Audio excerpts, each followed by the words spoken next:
പ്രിയമുള്ളവരെ, വിശുദ്ധ ബൈബിളിനെ ആസ്പദമാക്കിക്കൊണ്ട് ഞങ്ങൾ സംപ്രേഷണം ചെയ്യുന്ന ഒരു ചാനലാണ് ബൈബിൾ വചനങ്ങൾ എന്ന ഈ ചാനൽ കൂടി വിശുദ്ധ ബൈബിളിലെ പഴയ നിയമത്തിലെ ഉൽപ്പത്തി പുസ്തകം മുതൽ പുതിയ നിയമത്തിലെ വെളിപ്പാടിന്റെ പുസ്തകം വരെയുള്ള എല്ലാ അധ്യായങ്ങളും ഉൾക്കൊള്ളിക്കുവാൻ ഞങ്ങൾ ശ്രമിക്കുകയാണ്. ഈ ദൈവവചന ഭാഗങ്ങൾ കേൾക്കുന്ന എല്ലാവരും ലോകത്തിന് ശാന്തിയും സമാധാനവും നന്മയും ഉണ്ടാകുവാൻ വേണ്ടി എന്നോടൊപ്പം സർവശക്തനായ ദൈവത്തോട് പ്രാർത്ഥിക്കുക. അതോടൊപ്പം തന്നെ ഈ ചാനൽ കാണുന്ന എല്ലാവരും നിങ്ങളുടെ ചാനൽ ഒന്ന് സബ്സ്ക്രൈബ് ചെയ്ത് താഴെ കാണുന്ന ബെൽ ഐക്കൺ കൂടി ക്ലിക്ക് ചെയ്ത് ഞങ്ങളുടെ എല്ലാ അധ്യായങ്ങളും നോട്ടിഫിക്കേഷനായി നിങ്ങൾക്ക് ലഭിക്കാനായി ഞങ്ങളോട് സഹകരിക്കുക. പുതിയതായി കേട്ട് തുടങ്ങുന്ന ഉൽപ്പത്തി പുസ്തകം 1 മുതലുള്ള എല്ലാ അധ്യായങ്ങളും കേട്ട് ദൈവാനുഗ്രഹത്തിനായി പ്രാർത്ഥിക്കുക. ഒപ്പം എനിക്ക് വേണ്ടി കൂടി സർവശക്തനായ ദൈവത്തോട് പ്രാർത്ഥിക്കുക. നിങ്ങളെവിടെയും പ്രാർത്ഥനാ നിർഭരമായ സഹകരണം തുടർന്നും സഭയെ പ്രതീക്ഷിച്ചുകൊണ്ട് ഇന്ന് നിയമാവർത്തനം പുസ്തകം 8-ാം അധ്യായം.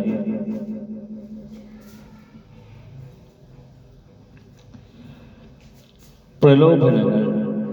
നിങ്ങൾ ജീവിച്ചിരിക്കുന്നതിനും എണ്ണത്തിൽ വർദ്ധിക്കുന്നതിനും കർത്താവ് നിങ്ങളുടെ പിതാക്കന്മാർക്ക് നൽകുമെന്ന് ശപഥം ചെയ്തിട്ടുള്ള ദേശത്ത് പ്രവേശിച്ച് അത് അവകാശപ്പെടുത്തുന്നതിനും ഞാനിന്ന് നിങ്ങളോട് കൽപ്പിക്കുന്ന പ്രമാണങ്ങളെല്ലാം അനുസരിക്കാൻ ശ്രദ്ധാലുക്കളായിരിക്കണം. നിങ്ങളുടെ ദൈവമായ കർത്താവ് നിങ്ങളെ എളിമപ്പെടുത്താനും തൻ്റെ കൽപ്പനകൾ അനുസരിക്കുമോ ഇല്ലയോ എന്നറിയാൻ നിങ്ങളെ പരീക്ഷിച്ച് നിങ്ങളുടെ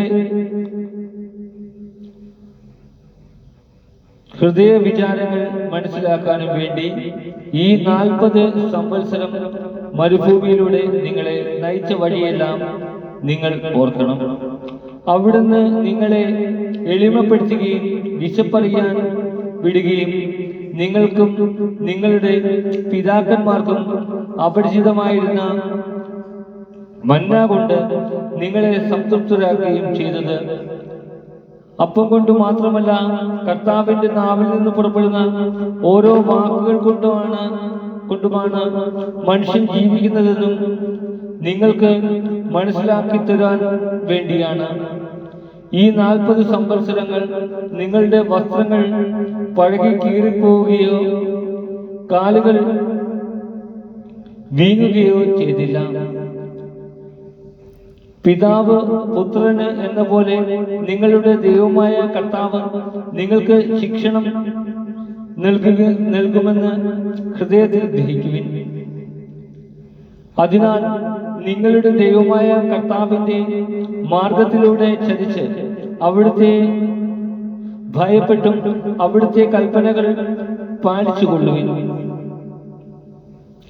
എന്തെന്നാൽ അരുവികളും ഉറവകളും മലകളിലും താഴ്വരകളിലും പൊട്ടിയൊഴുകുന്ന പ്രവാഹങ്ങളുമുള്ള ഒരു നല്ല ദേശത്തേക്കാണ് നിങ്ങളുടെ ദൈവമായ കർത്താവ് നിങ്ങളെ കൊണ്ടുവരുന്നത്. ഗോതമ്പും ബാർലിയും മുന്തിരിച്ചെടികളും അത്തിവൃക്ഷങ്ങളും മാതള നാരകങ്ങളും ഒലിവു മരങ്ങളും തേനും ഉള്ള ദേശമാണത്. അവിടെ നിങ്ങൾ സുഭിക്ഷമായി അപ്പം ഭക്ഷിക്കും. നിങ്ങൾക്ക് ഒന്നിനും കുറവുണ്ടാകുകയില്ല.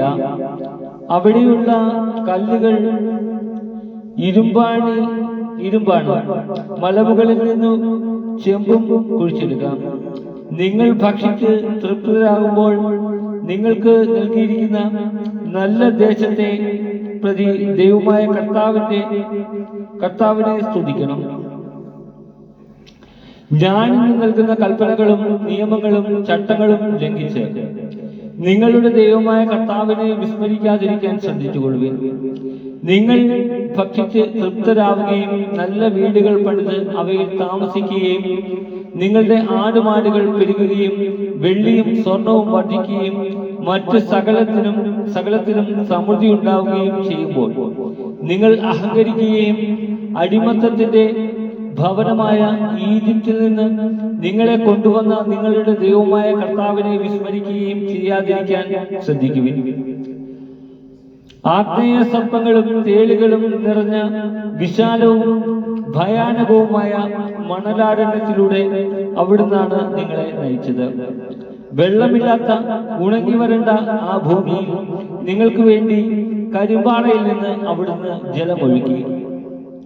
നിങ്ങളുടെ പിതാക്കന്മാർക്ക് അപരിചിതമായിരുന്ന മന്ന മരുഭൂമിയിൽ വെച്ച് നിങ്ങൾക്ക് ഭക്ഷണമായി നൽകി. നിങ്ങളെ എളുപ്പപ്പെടുത്താനും പരീക്ഷിക്കാനും അവസാനം നന്മ കൊണ്ട് അനുഗ്രഹിക്കാനുമായിരുന്നു അത്. എന്റെ ശക്തിയും എന്റെ കരങ്ങളും ബലവുമാണ് എനിക്ക് ഈ സമ്പത്തെല്ലാം നേടിത്തന്നത് എന്ന് ഹൃദയത്തിൽ നിങ്ങൾ പറയരുത്. നിങ്ങളുടെ ദൈവമായ കർത്താവിനെ നിങ്ങൾ സ്മരിക്കണം. എന്തെന്നാൽ നിങ്ങളുടെ പിതാക്കന്മാരോട് ചെയ്ത ഉടമ്പടി ഇന്നും നിറവേറ്റുന്നതിന് വേണ്ടി സമ്പത്ത് നേടാൻ അവിടുന്നാണ് നിങ്ങൾക്ക് ശക്തി തരുന്നത്. എന്നാൽ നിങ്ങളുടെ ദൈവമായ കർത്താവിനെ വിസ്മരിക്കുകയും മറ്റു ദേവന്മാരുടെ പിറകെ പോയി അവരെ സേവിക്കുകയും ആരാധിക്കുകയും ചെയ്താൽ തീർച്ചയായും നിങ്ങൾ നശിച്ചു പോകുമെന്ന് ഇന്ന് ഞാൻ മുന്നറിയിപ്പ് തരുന്നു. നിങ്ങളുടെ ദൈവമായ കർത്താവിനെ നിങ്ങൾ അനുസരിക്കാതിരുന്നാൽ നിങ്ങളുടെ മുമ്പിൽ നിന്ന് കർത്താവ് നിർമ്മാർജ്ജനം ചെയ്യുന്ന ജനതകളെ പോലെ നിങ്ങളും നശിക്കും. നമ്മുടെ കർത്താവായ യേശുവേ സ്തുതി.